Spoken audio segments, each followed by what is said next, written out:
Context, I'd like to now invite Dr. Harpreet Kaur, the Business and Human Rights Specialist at UNDP Asia Pacific region. Harpreet provides technical and advisory support to governments and businesses on how to mitigate and address human rights risks and impacts on operations and supply chains across Asia. Previously, Harpreet has led the GenPact Center for Women's Leadership at Ashoka University. And she has also worked with the Business and Human Rights Resource Center, where she has highlighted corporates' human rights impacts through her research and writing. In her very early years, also, Harpreet has led governance projects in Jammu and Kashmir, in India, of course, using media and communication. So I think that's a direct point of connect.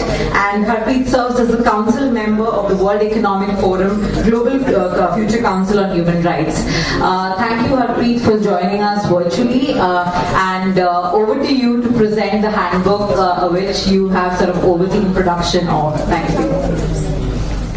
Thanks, Nusrat, and good afternoon, everyone. I hope you can hear me. If you can give me a clue that you can hear me, that'd be great. Yes, loud and clear. Okay, cool. Sounds good. All right, great. Thank you, everyone. In fact, Nusrat, in some ways, of course, it's indeed a pleasure and honor to be here today. And in some ways, it does takes me back. And the nostalgia brings back of my early career days at the BBC Media Action, where a large part of my work involved with journalism schools and journalists promoting social affairs reporting in media across the country. So I think it was really natural. When we sort of started working on responsible business reporting, it was kind of pretty natural for us to kind of, bring in the work that we're doing on responsible business and media together.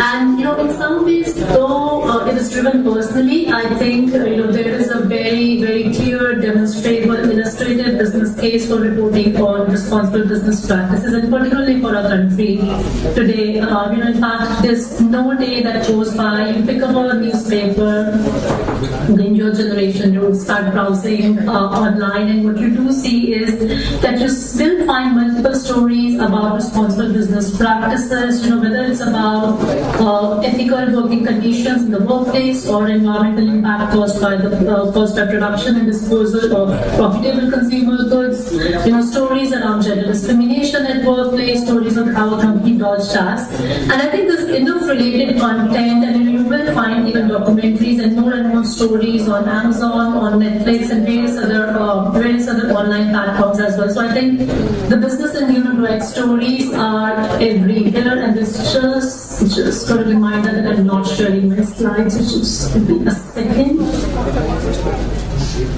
We should start this. We see your slides now. If you could just put it in the slide mode, yes. Okay, cool. I'm just going to minimize this just so that that's clear. Sure. So basically what I was saying is that we are sort of able to see the business and human rights stories pretty much everywhere.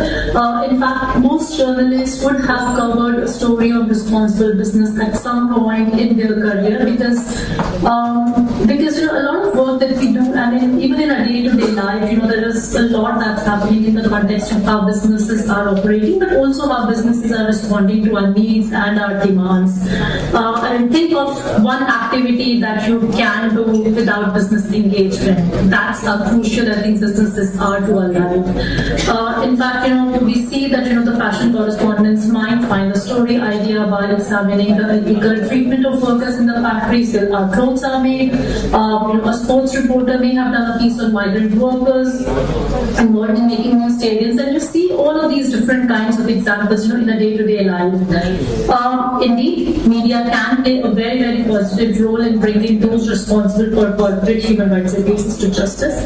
I think, but we must also remember that businesses also play a very, very positive role, and do have a very positive impact on our society. For example, when they create employment opportunities, or they pay living wage, or they do not discriminate and develop innovative systems and technologies or vaccines for a better human life. So I think in a nutshell, the reporting on responsible business must remain objective and adopt sort of all basic skills which apply to good good and ethical journalism. And I think it is in this, it is sort of in this background that we developed this handbook. It was published in 2021. We did start working on this 2019, and then 2020. A lot of research that was conducted in developing this handbook. It's now also available in other regional languages, and it's translated in Bangla. It's being translated, I think, also in Vietnamese as we speak currently. Interestingly, a Russia country office really wanted to also sort of translate, and it's being used by Russian journalists in media, and particularly around what's happening today. The trainings, the development of this training handbook also was complemented by virtual training, but also a lot of conversations actually with the journalists and a lot of validation that took place over the 2 years of development. And we've just done recently a training with South Asian journalists in 2023. What does this book entail? It has 3 parts: understanding the issue, reporting business and human rights, and telling the story. The first part focuses on understanding business and human rights issues, its themes, the kind of topics that could be covered, and then we come to the second part that looks at all the practicalities of reporting this, practicalities of reporting on responsible business conduct. From finding ideas and spotting stories through to the process of research, how to conduct interviews, what are some of the important elements that you remember during that. There's also a lot of information and guidance in there. The third part looks at how you can tell your stories on responsible business as well as sell them to your audience, but also to your editors. So I think those are sort of really the key three key parts of the handbook. How we developed, as I said, this is a work that's being done. In fact, the author of the handbook is a former journalist and a trainer. It's really, I think, when we started developing our agenda was, one objective that we kept in mind was that this is a handbook for journalists, for communicators, for campaigners, and we wanted for somebody who has had that kind of experience. So therefore, it's a handbook developed by journalists for journalists. Various expert practitioners and journalists were interviewed in developing this handbook, and it's intended to be practical and aimed at working journalists and program makers working in any media. And there are some examples that may be specific to a particular medium, but the core topic and the skills kind of are relevant across all, including radio, TV, print, and some even new media. So I will I'm also just conscious of the time, so I will just briefly explain what the handbook provides information on in the 3 parts. As I said, 3 parts: understanding the issue, the second part on reporting business and human rights, and third on telling the story. The first part is really about, I think the first part is really about understanding the issue. And when we're developing this handbook, we do realize it's actually been produced with the understanding that not all the reporters who cover stories on responsible business will have an extensive background in the topic. And at the same time, we don't want you to become experts on business and human rights and really think about jobs. So we're not looking at when you look at the handbook, you're not going to become an expert on business and human rights. It's a handbook for the journalist. So it does provide you enough information, it provides you adequate information, but also it provides additional resources that reporters can use while they're reporting on responsible business. So in some ways, it still remains a journalism training handbook with cases, with examples on business and human rights. And then kind of if you look at it in terms of just go back to the previous slides as well.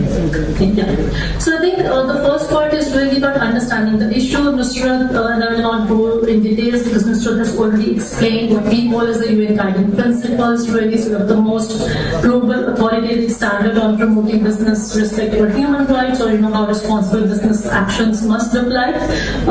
It's a protect, respect and remedy pillar. The handbook provides information on various standards and guidelines that are relevant to responsible business. It is, in fact, if you look at who are the kind of people who are reporting on business and human rights, and I kind of remember writing in sort of the foreword for the report that it's indeed, reporting on responsible business indeed indeed is a challenge, and it's not for faint-hearted. So, you will see people who are really committed and reporters who are really passionate about these subjects, because you will often be covering stories. You would often be covering stories that are likely to upset very powerful people and will bring attention when you're reporting on this. When you're reporting on responsible business conduct, you will also bring attention to issues that some people would rather keep quiet. I mean, of course, if you're doing your job properly. So I think that's somewhere where you see, this is how we're looking at in terms of. So that's what the handbook provides. In terms of what are the skills, what are the attributes, but also what you must do when you're reporting on business and human rights. On the slide here right now is a scenario, and I think that's what we've done in this handbook. The handbook provides you under each section lots and lots of scenarios, and these are some real-life scenarios. So, again, these are the scenarios that are being inspired by the interviews and the research that was conducted to develop this handbook. It provides you a scenario, it provides you a couple of options, and it provides you the opportunity to think about, how would a journalist perhaps, or how as a journalist you should be acting or reacting when you see these or when you come across these different situations. So I think it's a very, again, in some ways it could be an excellent tool even for the trainers, or the journalist trainers who are journalism trainers who are looking at training. These scenarios are very practical but also real life scenarios. So you will see that a lot included in the handbook. It also provides you some feedback. Now this feedback is again more for discussion and conversations, but it does provide feedback on different scenarios on how you could report on these issues. Moving on, the other sections of the handbooks also sort of talk about how do you nurture resources, who are the kind of subject experts, how do you conduct your desk research if you're reporting on responsible business practices. It provides lots and lots of resources towards the end of the handbook in terms of various tools, but also various guidance documents and the websites that you could also look at it. I mean, of course, protecting sources, how do you spot PR fluff, but also, I see there are a lot of other UN colleagues in the room here, but the kind and the number of acronyms that we use. So I think one of the key aspects of the handbook is also, how do you understand these acronyms that are used in the development sector, but also the acronyms that are used in different kinds of reporting as well. Moving on, the part 2 of the handbook, as I said, the sections 2 of the handbook look at all the practicalities of reporting on responsible business conduct.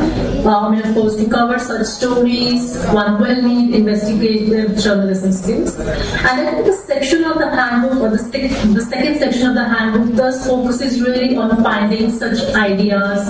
How do you follow through a challenging journey while staying safe, but also nurturing and protecting those sources. So you will see all of these different elements in the second section of the handbook. It reiterates the importance of ethical best practices, including striving that balance, presenting both, well, in some case, many sides of the same story, ensuring that you're not doing any harm, but also you're complying in media law. So I think this is again an explanation of some kind of elements that are there in section 2. So for example, there's a section on spotting the story. If you see these different kinds of things, how do you spot that there is a story on responsible business reporting? Then I think there is a staying safe checklist. As I said earlier, recording in progress. There are lots of challenging in carrying or conducting this kind of research, or sort of using investigative journalism techniques. So it's also about how do you plan, how do you prepare, but also take precautions while you're covering these stories. How do you stay safe? Of course, a lot of conversations are also now taking place online. So how do you secure your sources? How do you stay safe in terms of also digital security? So I think that's where you kind of. And I think the section of this, the second section of the report, sort of really, or the handbook really ends by saying, no story is worth your life. So you must take all the precautions that you can while reporting a story. But also, it does tells you, the handbook tells you how to do that. So it's not just about in that sense, but it's also about how do you actually practically do those things. There is one big section on misinformation, disinformation, and fake news, and given the content that's available online. And the handbook provides additional resources. In fact, the author has just written another really interesting handbook on misinformation and disinformation. Happy to share the link later, but also does provide how do you really identify news and sort of look at what are the fake news and how do you really sort of work around that. Editorial independence, and I think in the end of the second section it also helps to identify different stories or different issues that you could cover from a responsible business reporting perspective. So food, look at your agricultural business supply chains and where are those elements, where do you find those kinds of reports. Nusrat initially just also mentioned the stories around environment and climate change and how they are connected with businesses, operations, circular economy, of course fashion, where are clothes made, who's making our clothes, what kind of what kind of practices or conditions in workplace are there. And there was a really big story on tea plantations in India. It's been kind of one of the ongoing issues and been widely reported in media. The recent World Cup again, you see sort of sports and how workers are treated, but how also the taxation system works in that space. So I think the handbook also provides in that sense sort of different topics that you could cover in terms of responsible business reporting, but also provides examples of how some of the very, very reputable and sort of well-known journalists have covered stories. There are interviews, there are the techniques that they've used, but also some of the challenges that they have faced. So it's not just like all happy, fancy stories, but it kind of really brings together also the challenges that journalists faced while covering these stories. The last part, and I think I'm just going to take another less than 5 minutes to just finish this one, but I think and I'm going to read this paragraph because I think that's kind of one of my favorite, really, really one of my favorite paragraphs in the handbook. And it starts by saying, do you know how many people Google the term business and human rights, or how many people Google the term responsible business? Well, the answer is almost none. Instead, they search for the names of video games, sports stars, actors. Interestingly, people are more likely to search for best exfoliator than search for human rights, and that's really been backed by research. So what I'm trying to say here is, and I think that's what the handbook sort of really tries to say here, is that unless you find that human interest angle to these stories, you really got to be creative with your storytelling. And that's not, to be honest again, you all know better that it's not just true for a business. It's true for any story, but nobody wants to talk about human rights, nobody wants to sort of see these kinds of stories, or not many people. But I think, the art is how do you really tell these stories of responsible business and make it relevant to your audiences. And the example here that we say that is a COVID example. Now, if you look at it,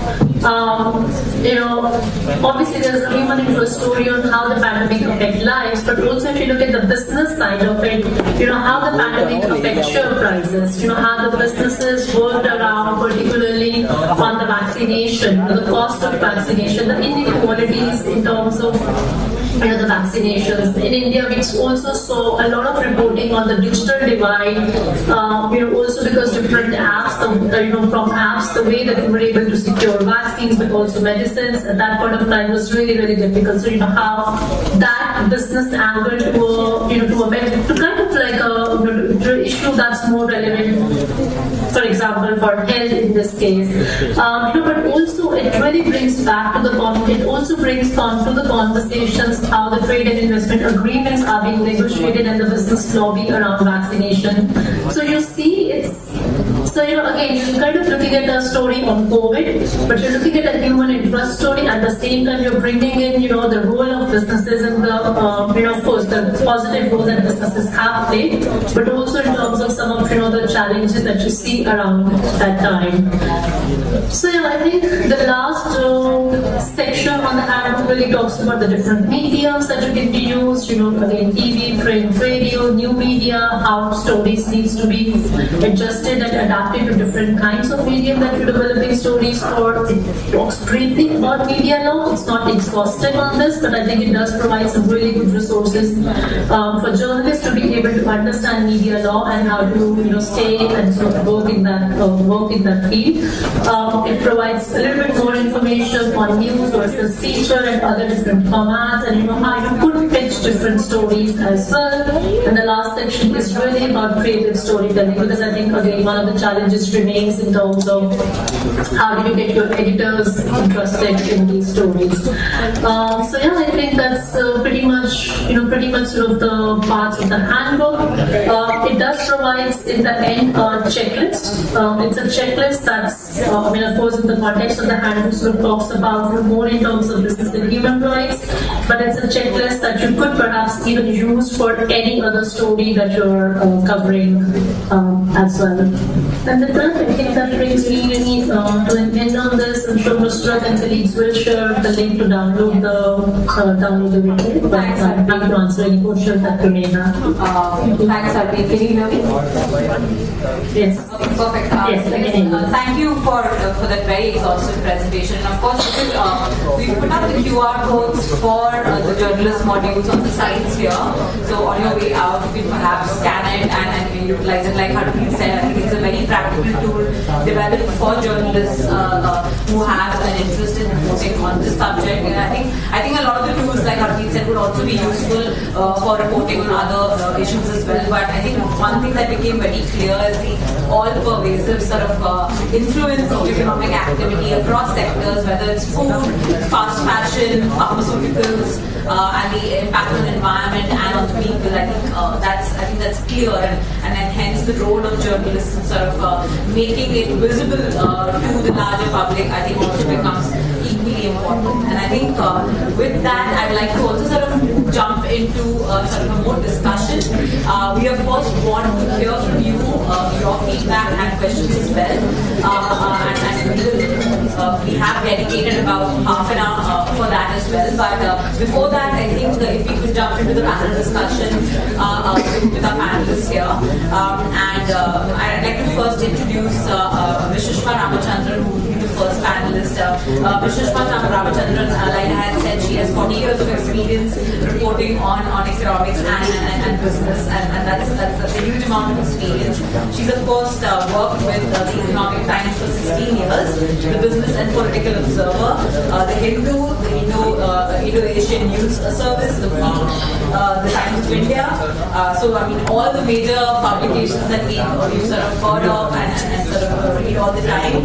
She's currently a columnist with the Tribune, and also writes for the financial edition of the Hyderabad-based Times e-paper.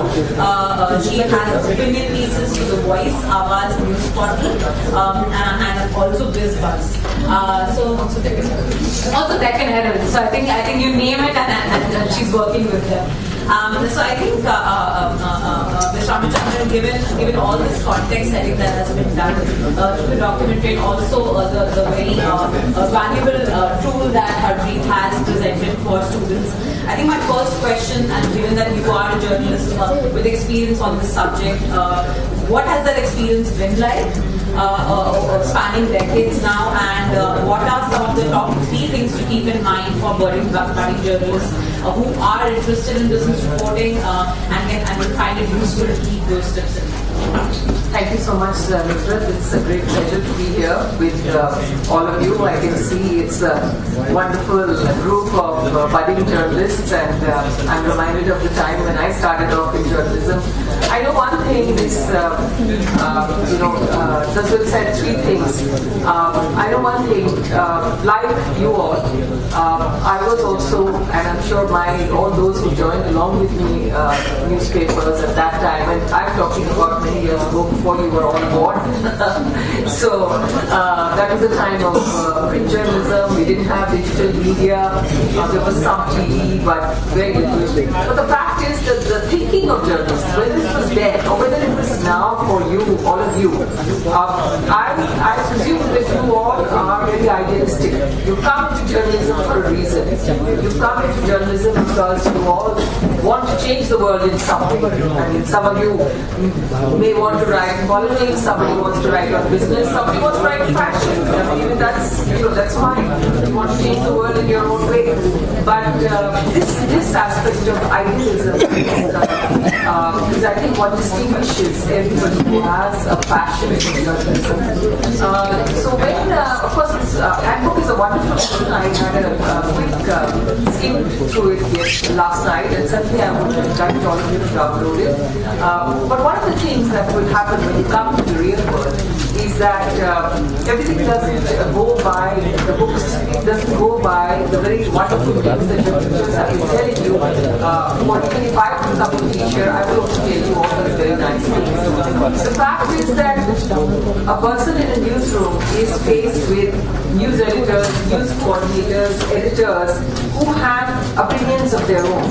Now, so the first advice I'll give you is, if you get a story, or if you want to write about something, do try and push it with all the gatekeepers as they are called, for whichever publication or media outlet that you are in. Because you have to be very strong and push your ideas. I will tell you a very small story. This was many years ago. I was in Economic Times, and I got what was the very first State of Women report prepared by the first report prepared by the then National Commission of Women. It had just been set up, and they set up this report. And I went to the news editor, and I was very thrilled. I said, look, I've got this scoop, I've got this State of Women report.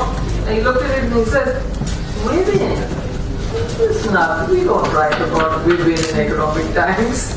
He literally threw it like this and gave it to Times of India or somebody. Well, interested. And he actually didn't use the story, and it was used by Times of India. I mean, their reporter, of course, a very senior developmental reporter, Usha Rai, also by the way had the story report, and she used it. So that is, you may not find that particular gender bias right now because people are more aware, but people do work in silos in newsrooms.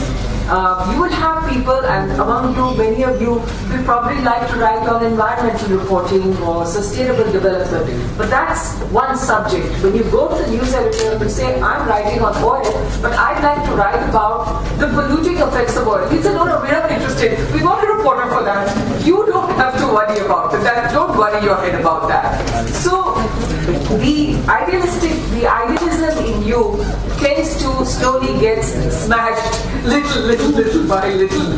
So my advice to you is that you have to work within these constraints. You are not necessarily going to write about labor issues, about environment, about gender issues, but you are concerned about them. And I'm sure all of you, as speaking journalists, are concerned about these issues. And when you write about corporate developments, about business, about oil or energy, about electric vehicles, you have these ideas in your mind. So if you can't convince the person who is who is going to vet your story, you can put in a line in your story.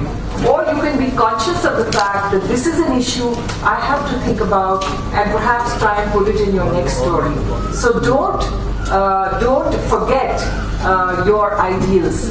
Keep your ideals intact and try and push them. Now, I'll give you an instance again. I write on oil and energy a great deal. Now, we have to remember that one of the biggest producers of oil now is the United States. Why is it one of the biggest producers of oil? Because they have been producing oil through shale deposits through a technique called fracking. Fracking is very bad for the environment, but it has enabled the United States to become a very powerful player in the global oil industry. Now, I write about oil issues, but when I do write about oil issues, wherever I can, I do write a little bit about the issue of fracking. So you can, in your own way, you can bring in issues that they don't have to be always very written about by the environmental correspondent or the gender correspondent or whichever silo that has been put in. So you do have an opportunity to do that. The second thing I would try, and I don't want to take too much time. Go ahead. Okay, the second thought is that please try and look at things, because now we're in a digital age, please try and look at things from the Indian perspective. When we talk about unicorns, we talk about e-commerce companies, we talk about disruption, and it's talked in a very positive fashion. Uber has come in and it's been disruptive in the transport sector. But we have to see that disruption in the context when these companies come to India. What's the kind of disruption they do here? And we have to see the impact on our workers and our labor and our total ecosystem. Uber, for instance, the drivers of Uber in the West are people who own their own cars and occasionally go in and do this kind of work. But in India, the drivers of Uber have taken loans and they are struggling to meet the repayments, their loan repayments, their EMIs. And so they are, this is not one more gig in their many set of jobs. This is their main livelihood. So these things you need to keep in mind. Even when you're talking about the digital economy, keep the Indian perspective in mind. Thank you for highlighting that. I think it's an extremely important point. A lot changes in your own national context. Also, I think you were talking about this a few days back, that the Indian economy is a largely informal economy, and that brings with it a lot many other challenges which have direct impact on the way people engage with business operations. I mean, whether it's the lack of contracts or the lack of transparency and accountability in employment, etc. So I think these are issues that within the regional context and national context, things become so much more complicated. Thank you, Mr. Ramachandran, for that. I'd like to now ask the question of Professor Surabhi Dahiya. And I think, of course, because of your association with this top journalism school in India, Indian Institute of Mass Communication, we'd like to understand how, what sort of investment in terms of curricula is being done to prepare students of journalism for corporate sustainability. What are some of the key steps that needs to be So, first of all, thank you so much for having me here, Nusrat, and thanks for your comments, Ms. Shweta. So, I believe that, when we talk about curricula that we have at IIMC, the first and the foremost is that we have a full-fledged paper on the development communication, mentioning all the Millennium Development Goals, mentioning all the Sustainable Development Goals, and we also have, a full-fledged paper on reporting where we have emphasis on, beat reporting. We have a special unit on, a focused unit on business and finance and economy, wherein they have around 10, 12 topics what, they study. I can, briefly outline that. But basically, we teach them that how they can be more responsible towards not only business and human rights journalism, but all sorts of journalism, because responsible journalism, we tell them is, very ethical reporting without manipulation or without any biases. And it entails, true and fair news to bring in a positive impact on, contemporary issues, be reporting. We teach them, fact-checking, we teach them verification and writing with responsibility, being credible, and of course accountability, which is very, very important. So this special paper on development communications is a special paper on new media, digital media, where we teach them this fact-checking and verification and, data journalism. So they can write stories with data, they learn mobile journalism, even drone journalism. So business journalists basically, we tell them that they inform the practitioners, the general public, other business experts, and also investors about, corporations and economic activities. So they play a very, very critical role in informing and sharing, allowing consumers to make well-informed decisions about which companies to do business with, which companies to invest in, which companies to work with. And also, business and human rights issues, they cut across all the stories. We tell them that, as you also just mentioned, that they cut across all types of news stories, from fashion to politics to environment to development. So these stories are often, complex, and they require a unique set of skills to identify, to pitch, to investigate. But they also have the power to bring the critical issues to the public and also to the political agenda.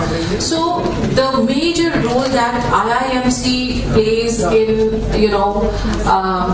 developing the curricula is that it should be wholesome, it should be holistic, so that they understand, their responsibility, or how to do a responsible reportage. We also make sure, Nusrat, that we tell them everything about the current affairs, because if they know what is going on in the country and also in the world, then that is very, very important. Because recently I was reading the news about European Union and how they are making new rules. The new rules have been floated already last month in the European Union, and how they are bringing in new changes, new rules to report on business and human rights. So I had a point here where it was mentioned that this new directive will modernize and strengthen the rules concerning the social and environment information that companies have to report. So a broader set of large companies as well as the listed SMEs, they are required to report on sustainability. Approximately 50,000 companies, my dear students, will have to report with the new laws. So these new rules will come, they will ensure, they've already come actually, they will ensure that investors and other stakeholders, they have access to the information that they need to access, investment risks arising from climate change and other sustainability issues. So they will also create a, culture of transparency about the impact of companies on people, on environment, and finally, reporting costs will be reduced for companies over the medium to long term, and harmonizing the information to be provided. So in this, companies will have to apply, European Union companies will have to apply to the new rules for the first time in 2024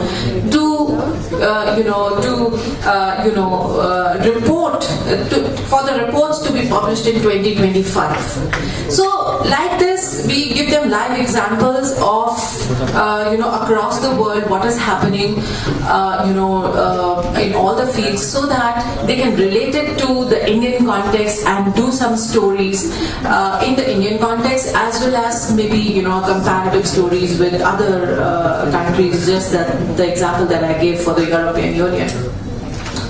And last but not the least, I've been always telling them in the previous month that we all have gone medium agnostic. So, when the ma'am was working, I was also working with Tribune 23 years back, and, her husband was bureau chief, and I worked with her husband. And at that time, we only had print media. So if somebody threw our story, I know the first day, there was a 62-year-old lady who had thrown my story as well. But, today you are, she threw my story only because I said ma'am to her. And she said, please call me Donna. Yes. So I was just a young girl of, 21 years of age, 22. And she was 62, and it was hard for me to, come out of that ma'am thing. So today we are medium agnostic. We are not just dependent on print. That if somebody is not going to take your story, your hands are tied. No, you have your own blogs. You can be an influencer. You can start your own website. You can start your own app. app you can start. You can write your story anywhere that is giving you an opportunity. P. Sainath, the most famous development journalist, has his own website called PARI, People's Archive of Rural India, and nobody can stop him, though it's a non-profit initiative. So thank you. Thank you, Professor Dahiya. That was really, and I love the stories that you guys bring in about from your journalistic career, and thank you for also highlighting the regulations that are coming up on this subject. And of course, you mentioned the EU directive, but you may have also heard about the Modern Slavery Acts in the UK, Australia, United States also puts in with all of these orders. I think there's a lot of regulatory momentum globally, which is forcing businesses who do business not only domestically but across borders to be mindful of their impact on both people, planet, not to use forced labor, not to use child labor, to produce products in a way that don't impact the environment adversely, do not pollute our rivers, do not pollute the air, etc. So I think, and that's also one of the reasons why I think there's a lot of investor attention on the subject. Investors are now watching closely where the money is being invested, where their money is being invested for business activity.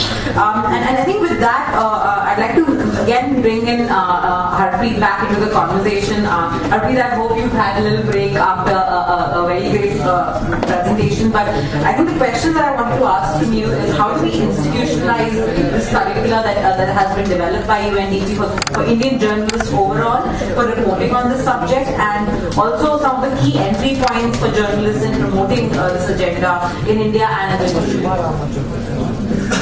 Thanks, Nusrat, and thanks Professor Surabhi and Mr. Ramachandran. I think some of the stories that you have shared, it's amazing to see that in fact, many of the experiences that you have had, perhaps are the ones that many of us would have had in the room as well. So thank you for sharing those stories as well. So, in some ways, I think Professor Surabhi pretty much answered your question on, how do we institutionalize these kind of courses and these kind of topics in there. So I think the first step really is to sort of start looking at the existing curriculum that's available. And I was looking at the IMC's website, for example, just now, and there are courses on development communication, there are courses on sort of specific beats, and there's all that range that Professor Surabhi just mentioned. So I think the first step really is to look at what's already available, what kind of issues are covered in there.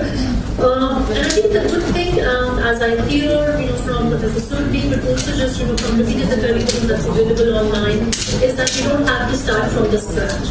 Many of these issues, whether it's about ethical business reporting or sort of the different elements, is already part of the existing courses. I think the second step is, once we've done that review, we would know what are the needs, but also what are the capacities of these institutions. And I think to me that brings another important element of bringing in a train-the-trainers workshop for journalism schools. And I think that's a very established practice that we've seen in many different journalism schools where we bring in specific experts and trainers to train the faculty on responsible business. In this case, on responsible business reporting, because we've also got to kind of be thinking about sustainability, and I think the impact that educational institutions can have. I've often also seen that a lot of international organizations bring in the Western journalists, which is I think great to bring them together. But I always even in our past roles, we've always pushed them to kind of co-chair or co-lead the training courses with the national, with the national trainer, with the national journalists for exactly the same issues that perhaps Mr. Ramachandran was mentioned and you mentioned about really contextualizing these international standards, international guidelines, international principles in the actual realities of how our country operates, the challenges that we have, but I think also the resources that we have. So I think it's really important to bring in a train the trainers, which is co-led by of course both experts, but also sort of really bringing in the national expertise to conduct that training. I think another good way of doing that is also to sort of introduce certificate courses for students. We could do like the way that we've done various training courses for civil society, for businesses, but also for various other actors, including academics. We could perhaps, and that's something that we've been doing in other parts of the world. We've just kind of going to do similar training for a school in Bangladesh. Perhaps we could come in and conduct a week-long training with the students, where we also sort of do bring in the faculty. So that's another way of sort of looking at in terms of the certificate courses. Hopefully, eventually, diploma courses. I mean, we do realize that it's difficult to kind of bring in new subjects all the time. But perhaps start with an elective course. Does that provide and see sort of what's the uptake? So I think different ways, looking at certificate courses, bringing in elective courses on subject. Also perhaps look at more of a trainers, but also bring in some of these faculty members to our next South Asia Forum and Responsible Business and Human Rights Forum, which I'm sure Nusrat can explain a little bit later in terms of what it does. In terms of entry points, I think there are many entry points, and one of the entry points was just also mentioned by you in the beginning, but also Professor Surabhi. Just look at the reporting landscape, for example, how the reporting on your, reporting requirements have increased over a period of time. The business responsibility and sustainability reports that now businesses have to launch is, even if you sort of just look at those reports that come out of the businesses, that come from the businesses, and you sort of do an analysis, and then you do could you do perhaps a reporting on that? I think that's a really good entry point. Sports events. So many sports events have been happening, have been taking place in the country. So you look at, where your jerseys are made, for example, or where the footballs are being made, and there are different kinds of stories that perhaps could be done around many of these sporting events, but also sort of other international events as well. I think environmental stories are like a big landscape for us in India. If you connect it with the land rights and the issues around indigenous communities, issues around sort of marginalized communities, and that's a big entry point as well. Technology, I think one of the panelists would talk about technology. We are no more dependent on just the print media, so big thanks to technology as well. But just look at the technology sector and its impact in the country. There are stories on digital divides, there are stories around the privacy rights, there are stories about all kinds of impacts that these technology companies are making. So I think again, these are different elements or some entry points. But I think what's unique here in our country is that it really provides us that big landscape and opportunities to connect the dots. If you're reporting on a story about a business perhaps impacting rivers and adding to pollution or air pollution, it's not just about businesses impacting a river, but the impact that it has on the livelihoods of people. Now, who are these people? Just look at the diversity in the country. When the river is being polluted by a business, how are men, women, and children treated? Or they will have a differential impact. How does the caste system intertwines with the kind of impacts that people have? So I think in India we do see a big opportunity connecting these dots, but also really bringing very strongly an intersectional lens to our reporting, which I think I'm sure the journalists who are being trained here on specifically on the development communications would be taught at least a paper on that. So I think we do have that big landscape, but also sort of really strong examples of such reporting. Please sign up as things that are such brilliant reporting on sort of looking at the rural communities, but also bringing in those intersectional impacts. So I think those are some of the key entry points. And also, if anybody is interested, again, in these kinds of stories, we're also very happy to connect, with other trainers and other experts. And if somebody is really interested in that aspect. So thanks for Thanks, Harpreet. I think intersectionality is another very important point, and especially in a country like India where there's such different people, diverse demography. There's gender, there's caste, there's religion. Everything sort of has a play in the way a story emerges, a human interest story, and how impacts are felt differently by different kinds of people that make this country. And of course, I want to quickly follow up, Harpreet, with one more question to you before I ask for a final question. But my question for you, Harpreet, is you, of course, have interacted with a lot of journalists in the region on this subject over the past 2 to 3 years. And so, what are some of the common challenges that journalists have sort of voiced in reporting on this subject, and what are some of the best practices that have emerged, which are sort of a beacon of hope for students who want to report on this subject? Because I think we can all agree that in many ways reporting on this subject is not for the weak-hearted. I think it needs a certain amount of courage to do so. So yeah, over to you, Harpreet. Just before she answers, all the students that take admission in journalism, I guarantee for IIMC students, they all are courageous.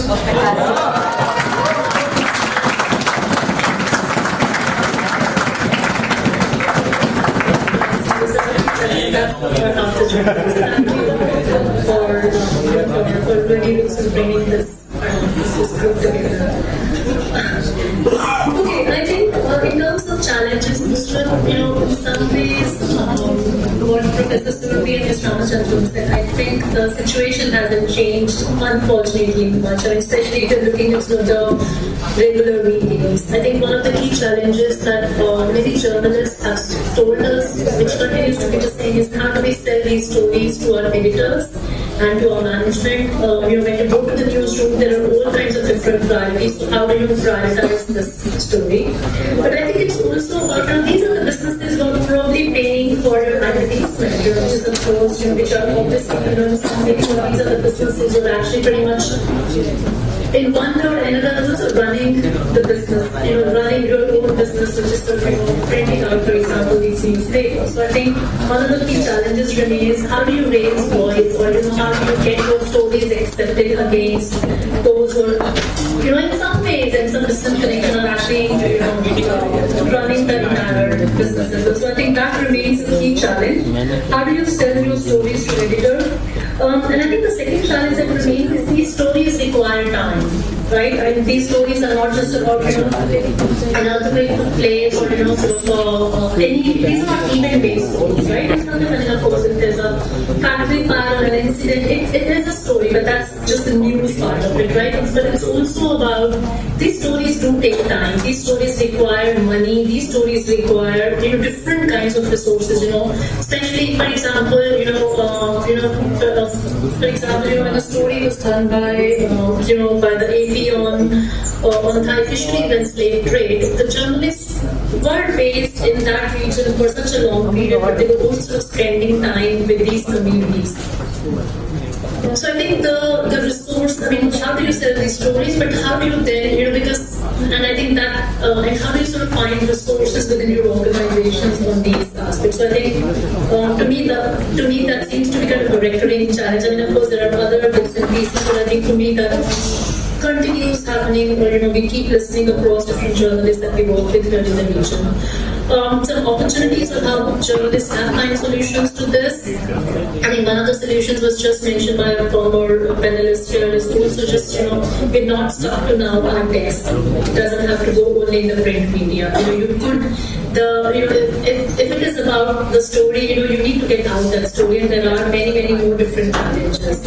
In some cases, journalists have even told us that when they couldn't publish the story through their own media house, they actually passed on their story to another friend or another contact, and when that story got published and sort of started bringing attention on just on online, on Twitter, it became like a major story, and then kind of so it's about getting the story out in one way or another, and then be able to create that. Sort of create that buzz around those stories. I think that's sometimes that really, really helps journalists. I think the other opportunities that we also see is cross-country and cross-regional collaboration with journalists. A lot of business and human rights stories, Thailand, if it's about slave trade, and one of the stories I think I was just referring to that is covered in the handbook also, was about slave trade in Thai fisheries sector. I mean, these migrant workers came from Indonesia and from some other Southeast Asian countries. Now, the journalist may not have resources, the one who's covering the story may not have the resources to travel and to conduct interviews and meet those actual, either victims or their families.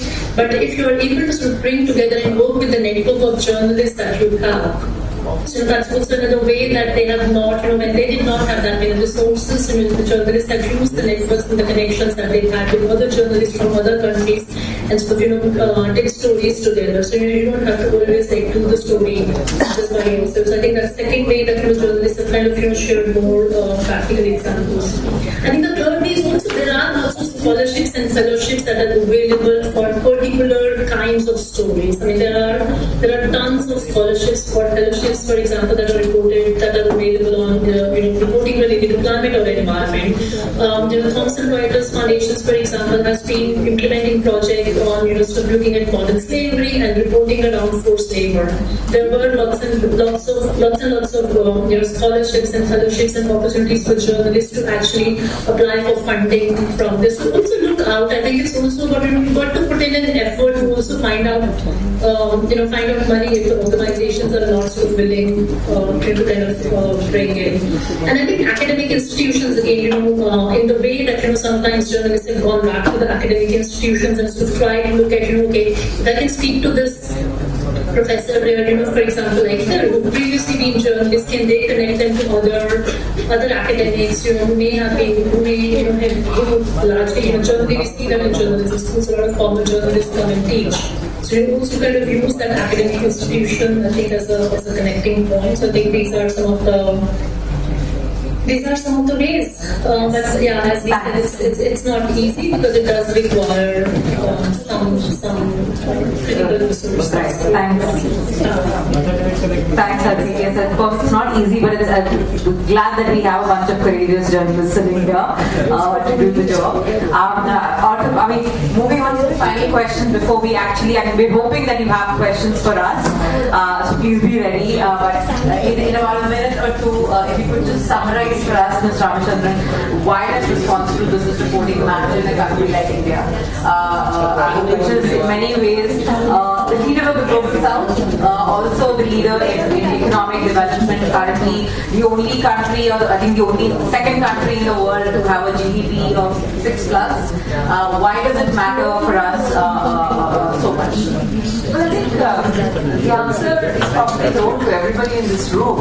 I said that everybody here is, I presume, and I'm very confident, is idealistic apart from being courageous. The fact is that if we are, moving towards sustainable development, we have to do development in an ethical fashion. The companies which are coming in, the corporates, whether they are domestic or whether they are foreign, they need to do their work in a way that impacts our people in a positive way. We need not, I think, again, I have to give you an example of the very giant company, Apple, coming here, and their collaborators. One of their collaborators set up a plant near I think it was in Bangalore, and they had problems because they were trying to impose the same kind of working conditions that they had done in China, and our workers are used to very, a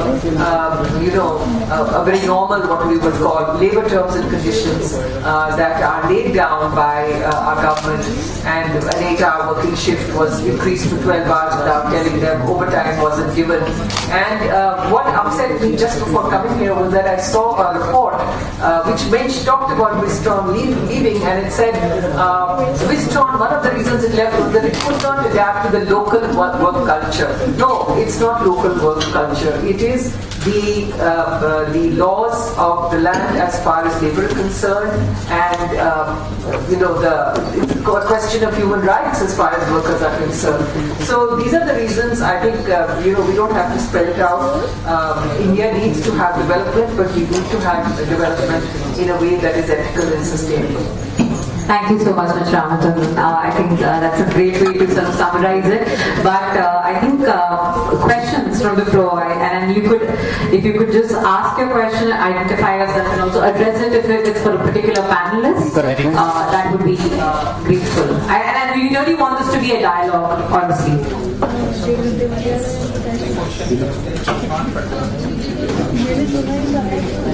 Take this.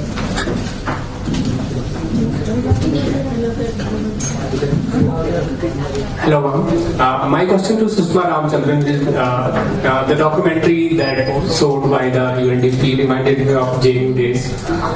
Where we were, the documentary that have been shown by the UNDP reminded me of JNU days when we were exposed to informal sector and labor studies. So basically, Saskia Sassen has argued that cities have become a global tool to strategic management of global capitalism. So basically, what you argued that Apple came and did working condition, imposed the working condition on Indians. So they strategically use that they are an informal worker and they can use by waging 4-hour working shift, and they were pretty, as argued by the Prabhat Patnaik, that petty production transfer the accumulation process from labor surplus country to capital country. So coming to that idealism part, at IMC here I've been exposed to the realism part.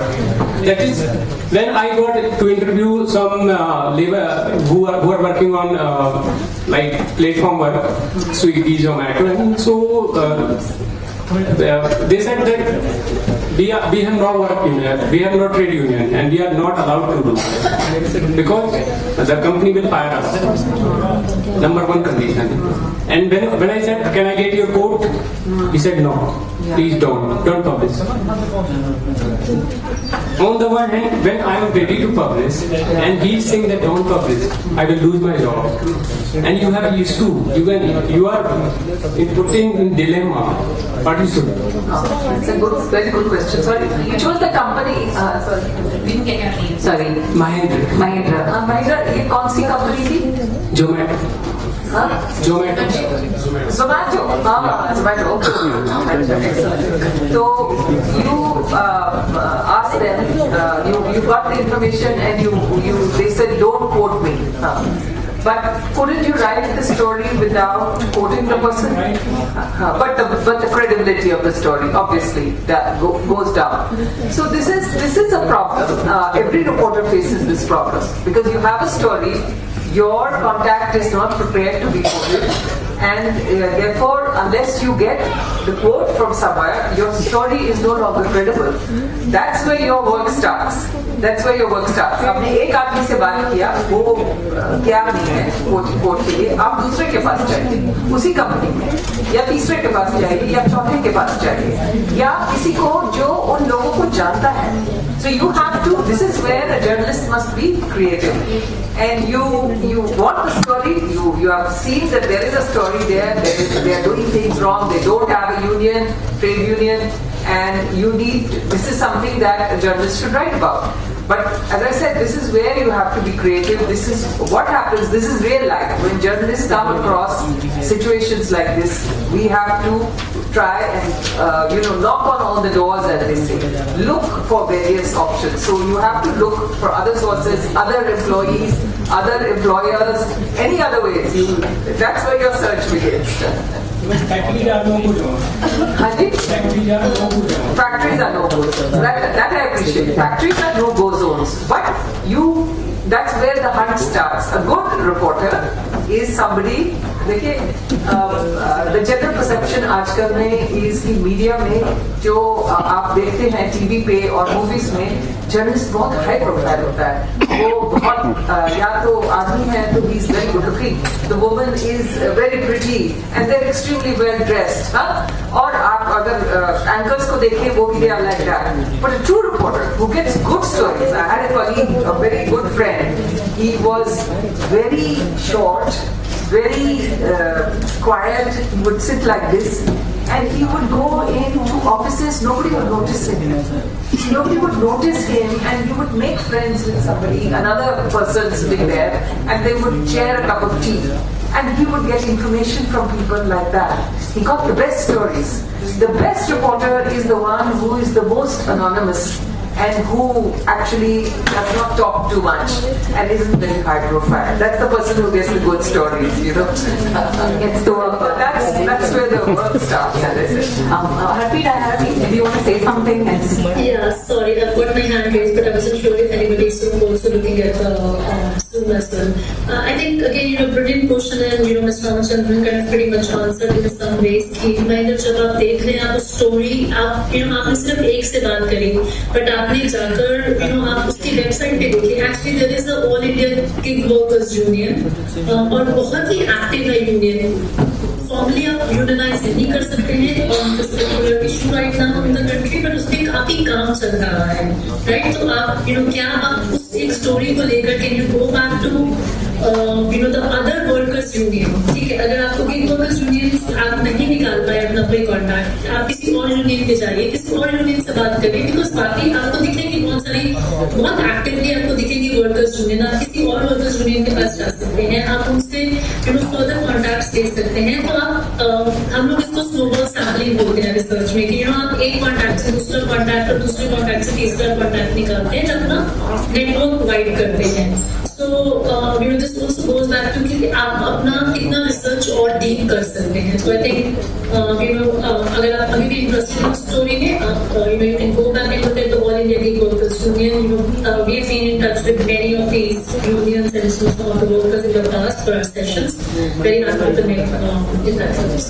And I think just picking from what Harpreet has said, we have South Asia Forum and Responsible Business Forums where these gig workers have actually participated in the sessions that Harpreet was just talking about. We're happy to share links to these forums and these sessions for conversations, and of course in the future also share for registrations and actual participation. We can do that. We have another question, I think. Yes, ma'am. Your name first. My name is Anubhav Arya and I'm from NPR department.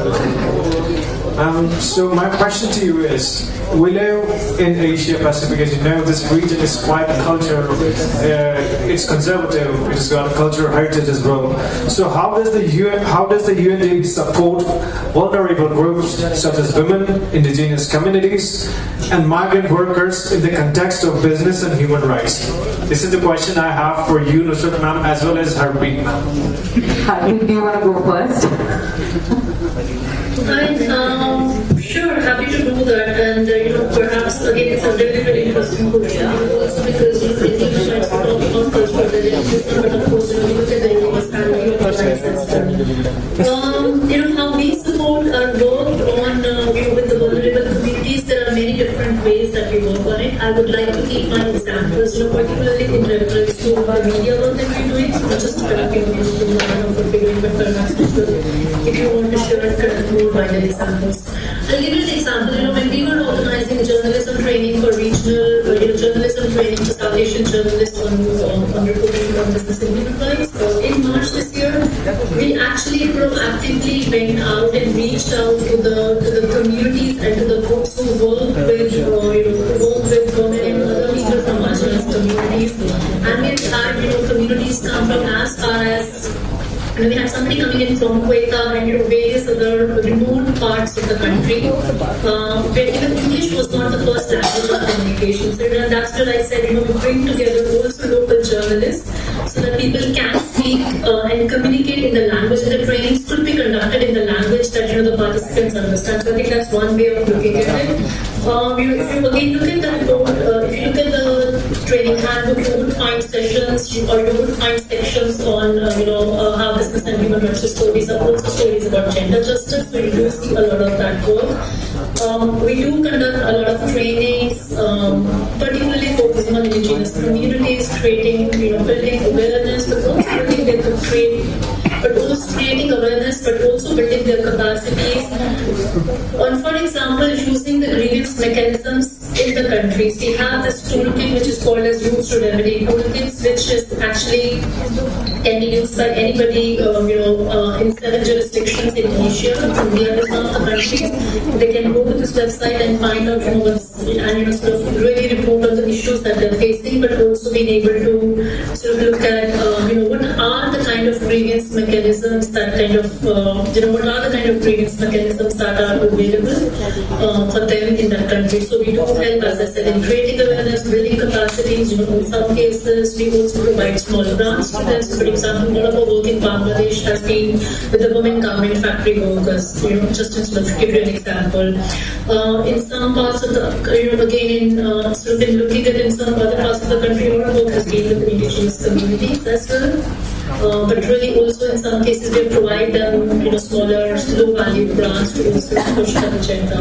This is I'm saying from our experience on business and human rights, but of course UNDP has a larger programming that takes care of many of these issues as well. And of course, yes, UNDP has, like Harpreet said, we have a massive volume of work on sort of gender equality, driving gender justice, on business and human rights. Just how what Harpreet mentioned in India, and I can speak more directly to India.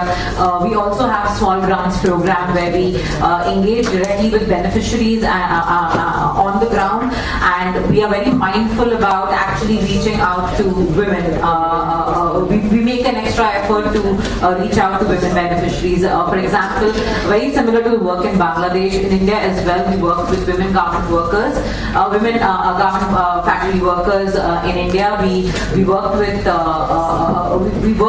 to sort of assess the impact of COVID-19 on their employment, whether they were fired from their employment, and the ripple effect that it had on their quality of life back at home, in terms of the restriction in the amount of money that was brought back home, in the quality of the education that the kids got. But we also sort of focused on their rights at workplace, which included in many ways the power imbalance that is often faced by workers, and especially women workers, in negotiating contracts and salaries with factory workers, or even the kind of sort of sexual harassment or sexual assault or sort of abuse of power that is felt in workplaces. Of course, India has laws in place to take care of that, the prevention of sexual harassment law, and so we also sort of interviewed, I think we interviewed about 600 women workers, and these were actually women belonging largely to the scheduled tribe communities from the state of Jharkhand. You will notice there are a lot of women from these states, Jharkhand and Chhattisgarh, migrate either to Delhi, NCR region, or to the Tirupur region in Tamil Nadu for garment work, and so we reached out to them through partners on the ground, and sort of tried to get a sense of their experience at workplace, as well as their experience during the pandemic of how a lack of employment affected their life back home.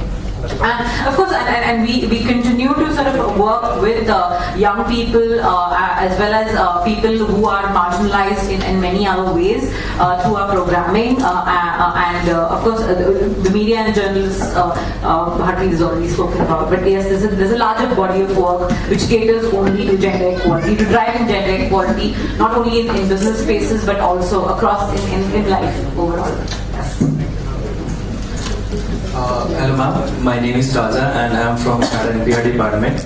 Ma'am, my question is, in some regions of Asia where poverty and inequality persist, it's tough for businesses to strike a balance between pursuing economic growth and ensuring human rights respect.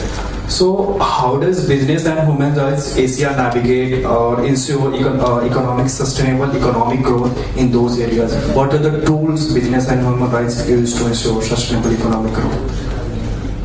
Okay, that's a great question, and sort of sits at the very heart of the work that we do.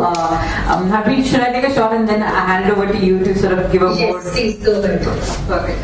So I think yes, and I think that's where the subject is so difficult. The balancing act between economic development and sustainable economic development. Let's be honest. In many ways, they are at loggerheads with each other. I think we need to acknowledge that, but I think we need to also acknowledge that to create long-term value creation of any business or long-term sustainability of any business, we need to be mindful of the environment and the people. If we continue to sort of damage the planet in a way that it won't exist tomorrow, there will be no business to profit from. I think which is why profit with purpose is often a term that is used, and it's not an easy ask. We acknowledge that, and we also acknowledge that in presence of business partners. It's not an easy job for them to do. Business by its core nature is a profit-making enterprise, and there's nothing wrong about that.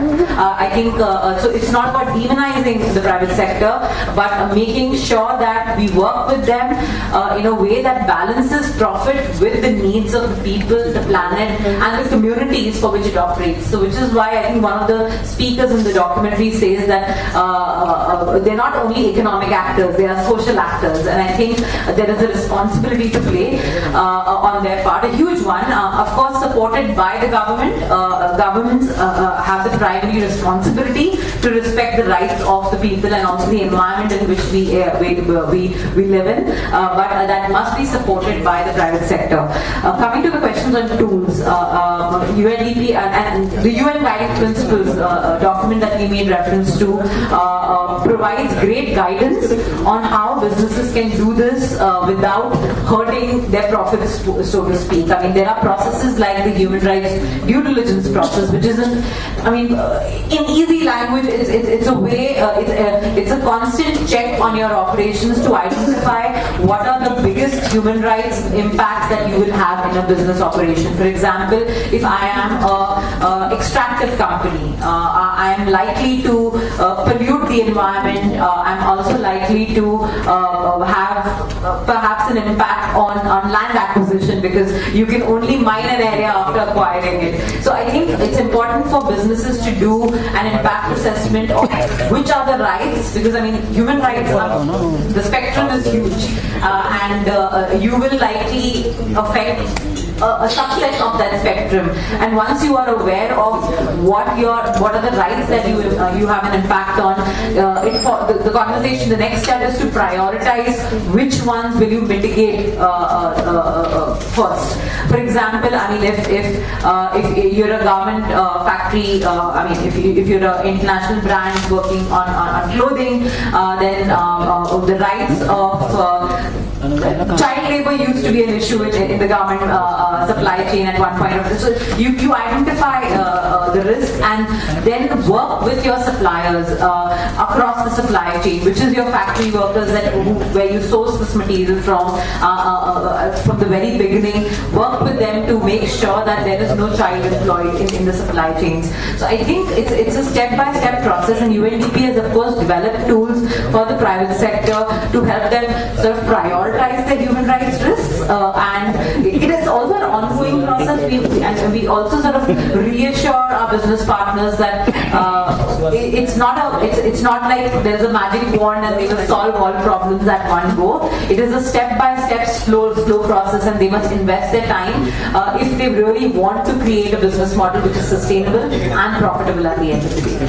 So yeah, I think Harpreet, over to you for other points. No, thanks, Sister, for sort of illustrating and elaborating on that. But in some ways, it kind of feels like it calls for another training course on UN Guiding Principles and the tools that are available. But just to keep the answer short, in fact, if you look at currently, there is no either-or situation. Businesses cannot just ensure economic development or reduce and violate human rights at the cost of human rights, because if one thing that they need is also the social license to operate. And I will give you 2 examples, and I'll elaborate only on just one. I'm not going to name any companies, but the businesses have to take care of this because they do need a social license to operate. And what do I mean by that? So, there is this big Korean steel plant company that wanted to set up a steel plant in central eastern India. A couple of years ago, they acquired the land and they started constructing the steel plant. They did not speak to the social. They did not conduct appropriately the social and environmental impact assessments. They did not speak with the communities that who were living there. And after 10 years, and for 10 years, pretty much like 10 or 11 years, they kept arguing and fighting with the community to build that steel plant. After 10 years, Supreme Court, because of all the kind of shareholder activism, but also the civil society media advocacy, the Supreme Court announced, or the Supreme Court sort of declared that the company had to step away and the land was given back to the communities. So if businesses do not respect human rights, there are operational costs. Obviously, because for 10 years, the steel plant company, this company kind of kept investing, so there are operational costs, financial costs, because obviously the money that's being used to acquire the land, the money that's being used to pay the lawyers and the other legal fees and the other kind of paperwork, but also just to kind of retain that space. But also the reputational risk that this company had. In terms of looking at this again, international companies looking at their connect, looking at the impact that it has, also the reputational risk that it had. So businesses have operational, financial, and reputational risk if they do not respect human rights, and these risks collide. When there is an operational risk, there are also financial risks and there are reputational risks, and the all collide and it impacts businesses even adversely.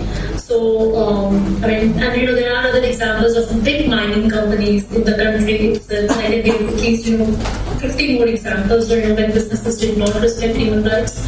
Eventually, it costed them much more if they would have actually consulted with the stakeholders and communities and used a participatory approach as well. So, unfortunately, as I said, this no either-or situation. Economic development not at the cost of other strengths. I think it's the fine balance that must be achieved. Yes. Yeah. I think we have time for just one or two questions. I see one hand here. There. We have sorry. Good evening, everyone. I'm Arpita from the English Journalism Department. So I was just recently reading an article which was titled "Push for Women in Renewable Energy." So it could be understood that the economy of gender equality and the participation of women stand at the cross sections of skill building.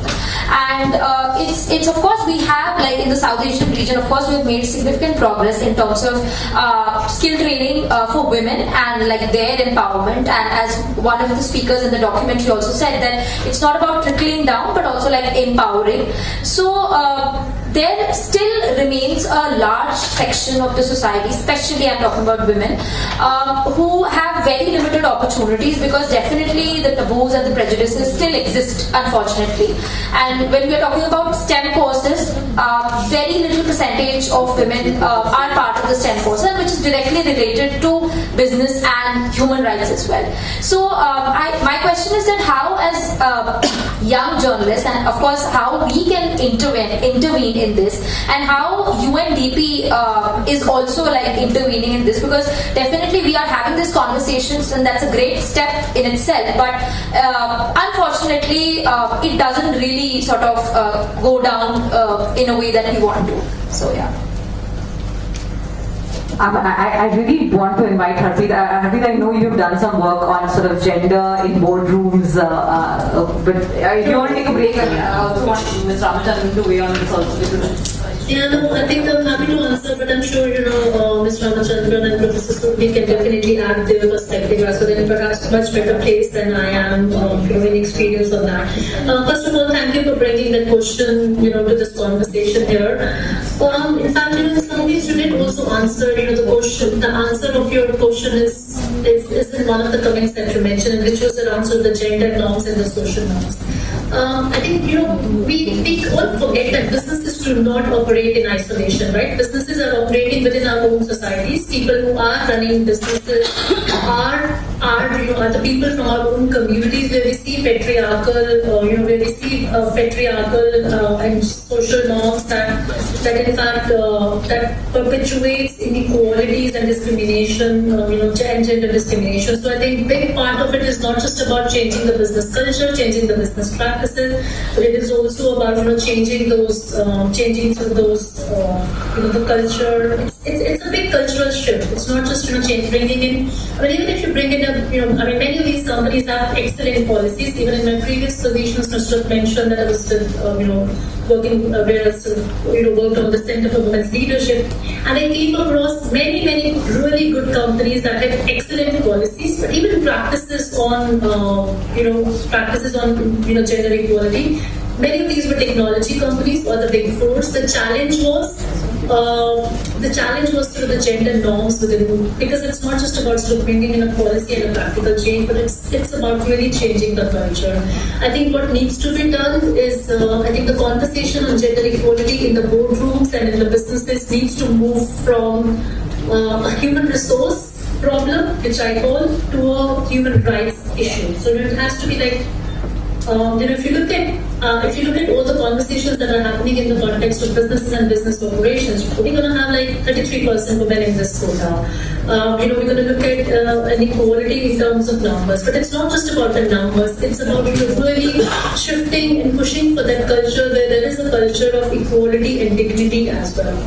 I think the second thing that needs to happen, and that's something that we've really encouraged and worked with lots of companies, and not just for sort of looking at only women as but also looking at non-binaries, looking at the LGBTI. So really also widening our conversations about gender from just men and women to sort of bring in other people with different gender identities and sexual orientation as well. So I think that conversation needs to expand.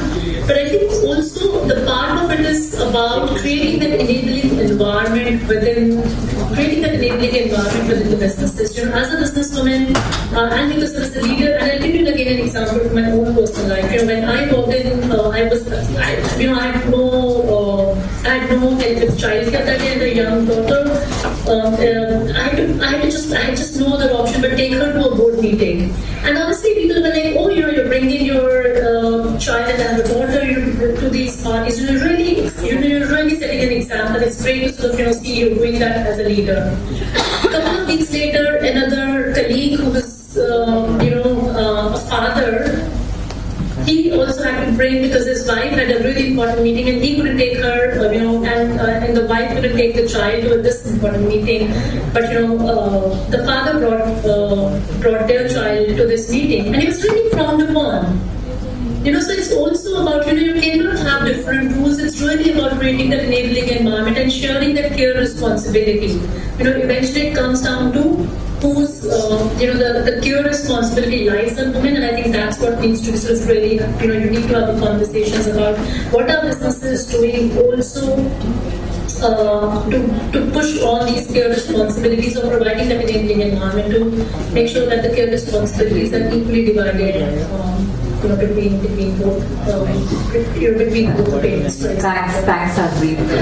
I think we have just one last question. I'd like Ms. Ramachandran to weigh in on this, but first, why don't you ask your question, and then Ms. Ramachandran will answer both. Ma'am, I'm Khushi Sharma from Radio and Television Department. I have a very small question, which is like, we have seen businesses lobbying politicians. Like, it's an unfortunate reality, especially in the West, where we are seeing politicians who are literally climate change deniers. And so like the people who are supposed to make guidelines, policy frameworks or regulatory frameworks are being influenced in such a way. So what are your thoughts related to that? Because businesses are also doing that. Recently we saw there was a derailment in Ohio, and that polluted the water of that whole place. And it was because the train companies or the railroad companies didn't have proper regulatory framework. The regulatory framework was diluted throughout the Trump administration and continued. So my question is very simple. When we are seeing businesses lobbying politicians in such a way, so how can we expect those politicians to create good regulatory frameworks, let alone these big concepts of human rights and stuff?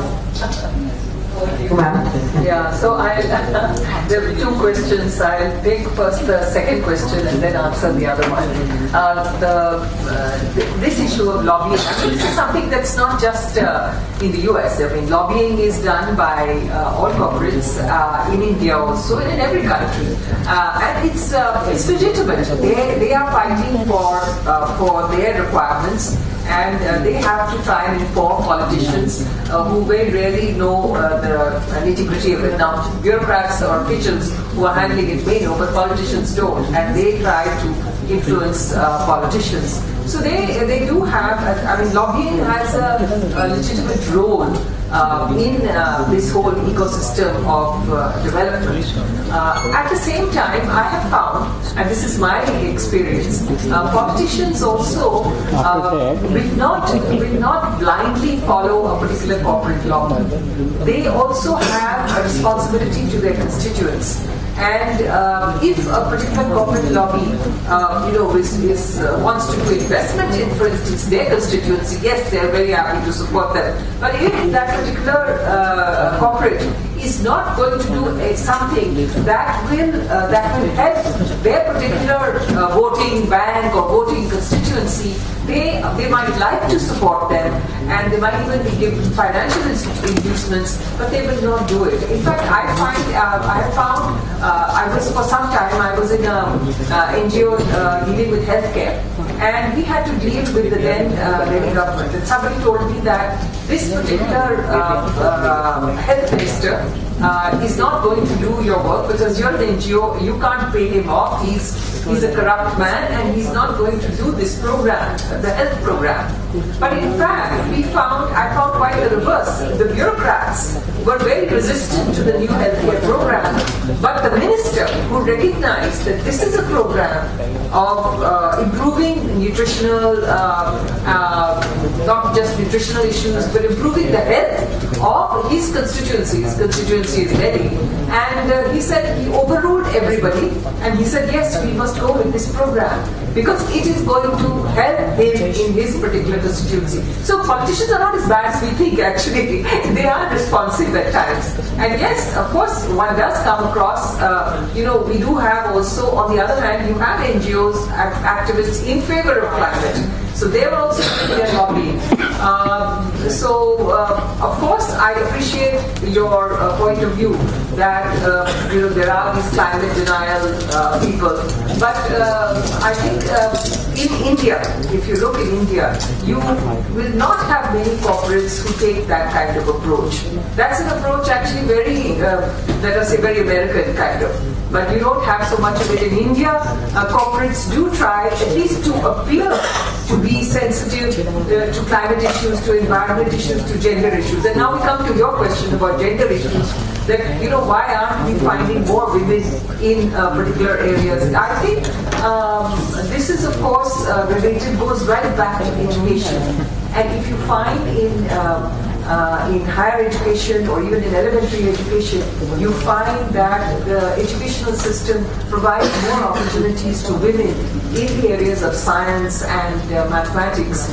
You will find more of them coming forward in these areas, which are, could be renewable energy, could be any other scientific areas. And it's, of course, a very interesting thing in our country that you'll find women in southern parts of our country, whether it is Hyderabad, Bangalore, Chennai, they tend to gravitate more towards scientific disciplines than in the northern part of the country. I don't know what is the reason. Maybe it's a cultural issue, but the fact is that you will find more women from South India gravitating into the scientific areas. And as far as the issue of women being in these sectors in the long run, and the story that Harpreet told, it really resonates with me because this is something that I have discussed over the years with my colleagues in the media, my women colleagues in the media. In fact, we have had a reverse, as I have discussed with my colleagues, we've had a reverse kind of situation where women, if they say that they have to take care of their children and they have to take leave or they have to take their child to the doctor or to the school, we find that our superiors tend to be very negative. But if the man, in the same office says, I have to take my child, and there's a lot of sympathy for him. So, it's you really cannot seem to win at this game. But things are improving. I certainly can see that in corporate offices, even in media organizations, things are improving. And it's for you people to enter the field and probably make things even better. Thank you. Yeah, it's an in many ways, but I think that's what makes our job so important. We have one final question, and then Professor Jain has said that we need a photograph outside. But if I could just weigh in just on the last point, particularly on this question about state business nexus. In fact, I would strongly encourage you to go back and look for state business nexus in UN Guiding Principles on Business and Human Rights. That's the 7 principles of the UN Guiding Principles that we're just talking about here.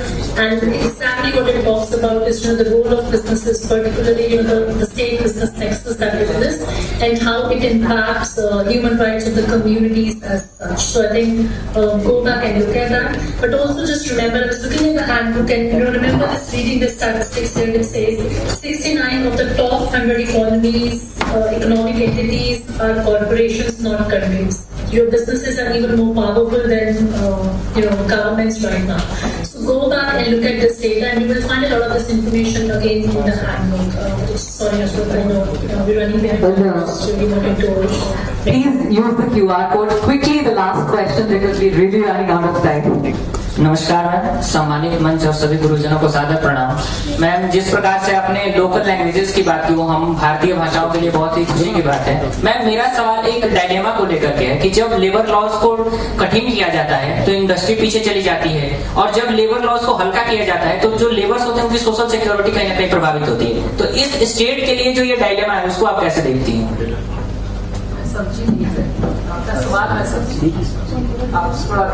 Ma'am, जब सरकार labour laws को tight करती है तो industry पीछे चली जाती है, क्योंकि इंडस्ट्री पर रिस्पॉन्सिबिलिटी लेबर को लेकर ज्यादा आ जाती है, और जब सरकार ढीला करती है तो लेबर की सोशल सिक्योरिटी कहीं ना कहीं प्रभावित हो जाती है। तो आप इस डायलेमा को कैसे देखते हैं? क्योंकि भारत में जिस तरह की बेरोजगारी है, मैन्युफैक्चरिंग सेक्टर ही उसको पूरा कर सकता है, तो कहीं ना कहीं एमएसएमई सेक्टर की भारत में जो भूमिका है आप कैसे देखते हैं? ये बहुत ही कठिन समस्या, आपकी बात बिल्कुल ठीक है, लेकिन ये है कि अभी कुछ तो उनको ढीला करना पड़ेगा, क्योंकि जो कॉर्पोरेट्स हैं आजकल, क्योंकि उनकी इतने सख्त टर्म्स एंड कंडीशंस हैं कॉर्पोरेट्स के लिए, तो उन्होंने क्या किया है कि जो फुल टाइम एम्प्लॉइज रखते थे उनको छोड़ के अब उन्होंने कंट्रैक्चुअल एम्प्लॉयमेंट शुरू किया है, और कंट्रैक्चुअल एम्प्लॉयमेंट हमारे वर्कर्स के लिए बहुत अच्छा नहीं है। तो इससे अच्छा ये है कि थोड़ा सा ढील कॉर्पोरेट्स को दिया जाए, ताकि वो अपना उनका काम भी हो, और वो फुल टाइम एम्प्लॉइज को ले, फुल टाइम एम्प्लॉइज जिनको आप प्रोविडेंट फंड भी दे सकते हैं, ग्रेजुटी भी दे सकते हैं, और उनको सारे जो बेनिफिट्स हैं कंपनीज को वो मिलने चाहिए। तो थोड़ी सी ढील तो होनी चाहिए, लेकिन उतना नहीं होना चाहिए जैसे विस्ट्रॉन में कि भाई 8 घंटे से लेके 12 घंटे और आपने ओवर टाइम नहीं दिया, तो वो तो नहीं होना चाहिए। तो वो हमें ह्यूमन राइट्स का भी ख्याल रखना है, उनके जो बेसिक बेनिफिट्स हैं वो नहीं छोड़ने चाहिए। Yes. Sorry, final words, Harpreet. हाँ, बस मैं आपको बहुत ही अच्छा सवाल पूछा आपने, और इनफैक्ट ये जो बिजनेस एंड ह्यूमन राइट्स की हम बातें करते हैं उसके काफी कोर तक जाता है। तो जब आप ये बात करते हैं कि अगर हमें एम्प्लॉयमेंट बनानी है तो हमें लेबर लॉज को वीक कर देना चाहिए। नहीं, हम उनको सिर्फ वीक करने से नहीं, उनको सिर्फ वीक करने से कोई फायदा नहीं होगा, लॉन्ग रन, जैसे कि मैं आपको पहले बता रही थी, लॉन्ग रन में वो आपको काम नहीं करेंगे। और रोल सिर्फ गवर्नमेंट्स और बिजनेसेस का नहीं है, हम बहुत इंपॉर्टेंट रोल जो है भूल रहे हैं कंज्यूमर्स का, हम बहुत इंपॉर्टेंट रोल भी भूल रहे हैं जो आपके ब्रांड्स हैं। अगर एक विदेशी कंपनी इंडिया की फैक्ट्रीज कपड़े अगर टी-शर्ट्स या कुछ भी क्लोथिंग मटेरियल बनवा रही है, राइट, तो उस विदेशी कंपनी को भी अभी हम लोग परचेजिंग प्रैक्टिसेस, ये जो कॉन्सेप्ट है कि जो विदेशी कंपनी है उनको भी इतने कम मार्जिन्स नहीं रखने हैं कि सारा जो भाग है फैक्ट्रीज को सेफ बनाने का या लेबर लॉज को एडहेयर करने का, वो सिर्फ लोकल कंपनीज MSMEs पे पड़े। इसमें जो विदेशी कंपनीज हैं, ब्रांड्स का एक बहुत बड़ा रोल है जो हम ऑफन बात नहीं करते हैं। आई थिंक जो बहुत ही जरूरी है कि जो आपकी बड़ी बड़ी कंपनीज, विदेशी कंपनीज हैं, उनका क्या रोल है और वो कैसे परचेजिंग प्रैक्टिसेस को सेट करती है। The Rana plaza building collapse जो कुछ साल पहले बांग्लादेश में हुआ, अगर विदेशी कंपनीज ने सिर्फ 0.25 सेंट्स दिए होते एक्स्ट्रा तो फैक्ट्रीज को सेफ बनाया जा सकता है। तो उसका बहुत बड़ा रोल है। आई थिंक दूसरा रोल जो है वो कंज्यूमर्स का है, हम जैसे लोगों का। हम जब अपने कपड़े खरीदने जाते हैं, जब हम शॉपिंग करते हैं, क्या हम कभी देखने की कोशिश करते हैं कि मैं मानती हूँ कि सर्टिफाइड चीजें बहुत महंगी है और सब लोग नहीं अफोर्ड कर पाएंगे, बट क्या हम ये सवाल पूछना शुरू किए हैं, क्या हम लोग ये सवाल पूछ रहे हैं कि मेरे जो कपड़े बने हैं या मैं जो खाना खा रही हूँ या जो जहाँ से मेरी सीड्स आ रही हैं, जहाँ से हमारी कॉटन आ रही है, उसको कैसे और किस हालात में उसको बनाया गया। सो आई थिंक बहुत important role, as I said, बहुत बड़े ब्रांड्स का भी है, बड़ी कंपनीज का भी है, उसको हमारा अपना रोल, हमारा क्या रोल है इसमें, सिर्फ गवर्नमेंट और बिजनेस का रोल नहीं है। आई थिंक ये पूरा बड़ा इकोसिस्टम है और हमें इकोसिस्टम अप्रोच लेकर ही चलना पड़ेगा अगर हम चाहते हैं कि इट्स एन इक्वल डेवलपमेंट सबके लिए। So thank you. Thank you, Harpreet. With that, I'll hand it over back to Professor Jain. Thank you, everyone. Thank you, Nusrat. As we bring this wonderful event to a close, on behalf of entire IMC, I would like to express my deepest gratitude to our esteemed speakers, especially Dr. Harpreet Kaur, Professor Surabhi Dahiya, Sushma Ramachandran ji, Nusrat ji, for sharing their ideas, their thought, and enlightening this session. I would like to extend thanks to our DG, Professor Sanjay Dwivedi ji, under whose guidance we have been organizing events like this. I would like to thank our ADG, Dr. Nimish Rushtagi ji, for sparing his valuable time for us. I would like to thank Professor Pramukh Kumar, DSW, and his outreach team for supporting us, and also the IT team and IMC administration for smooth functioning. And big thanks to the students who have participated actively for this event, and the UNDP team who have actually worked a lot to organize this session. Thank you so much. We will have a group photograph in this hall. Please assemble in this group. Thank you, everyone. Thank you so much. Thank you. Thank you, Harpreet, Sheila, Bilanda, for joining on.